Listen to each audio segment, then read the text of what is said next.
Sigurno ste bar jednom u životu čuli rečenicu Srbi i Rusi braća.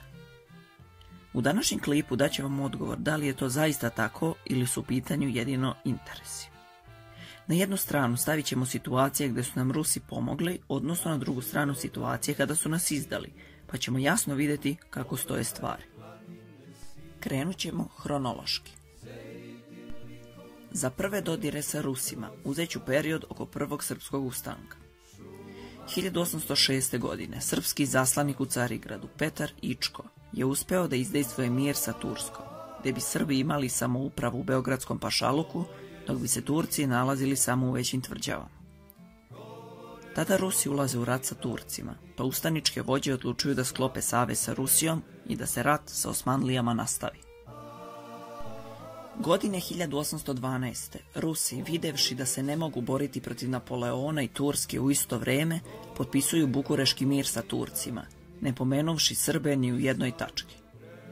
Turci su zatim sve svoje raspoložive snage poslali na Srbiju, tako da su, i pored herojske odbrane Srba, Turci uspeli da uguše ustanak. U drugom srpskom ustanku knez Miloš Obrenović je ruskom imperatoru Aleksandru nudio vlast nad Srbijom u zamenu za njihovu pomoć. Ruski car je to glatko odbio. Srbi su ipak nakon kraćih borbi dobili autonomiju u Turskom carstvu. Rusija je 1877. godine objavila rat Turskoj i krenula u oslobađanje Bugarske. Nakon što su ih Otomani zaustavili kod Plevne, Rusi su tražili našu pomoć i ulazak u rat, što smo mi i učinili i serijom pobjeda onemogućili da Turci upute pomoć iz pravca Bosne, Albanije i Kosova prema Sofiji. Niš je oslobođen 12. januara 1878. godine, što, pokazat će se, nije odgovaralo Rusiji, koja ga je već obećala Bugarima. Oslobađanje Kosova od strane srpske vojske prekinule su Rusija i Turska, koje potpisuju San Stefanski mir, kojim Srbija, Crna Gora i Rumunija dobijaju nezavisnost, a stvara se Velika Bugarska, koja je uključivala, pored same etničke bugarske teritorije, i srpski Niš, Makedoniju i delove Albanije. Srećom po nas, 1878. godine je održan Berlinski kongres, kojim je Bugarska vraćena u prirodne granice, a Srbija je dobila Niš, Pirot, Vranje, kao i Toplički okrug. Kralj Milan Obrenović se nakon San Stefanskog mira okreće Austriji.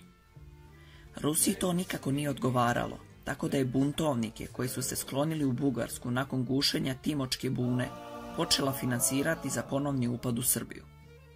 Ova destabilizacija političkih prilika u Srbiji ipak nije pošla za rukom ruskoj diplomatiji.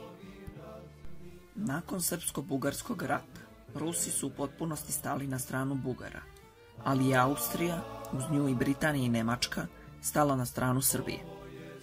Nemojte međutim misliti da su Austrijanci na našoj strani bili zato što nas vole, već također zbog sopstvenih interesa.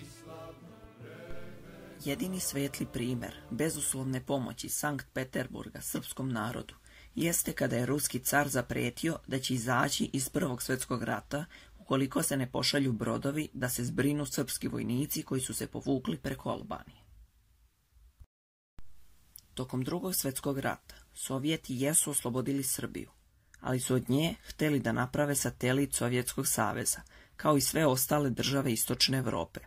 Tako da ovu pomoć ne možemo shvatiti kao bratsku, jer je bila jedino posljedica ruskih interesa na ovim prostorima.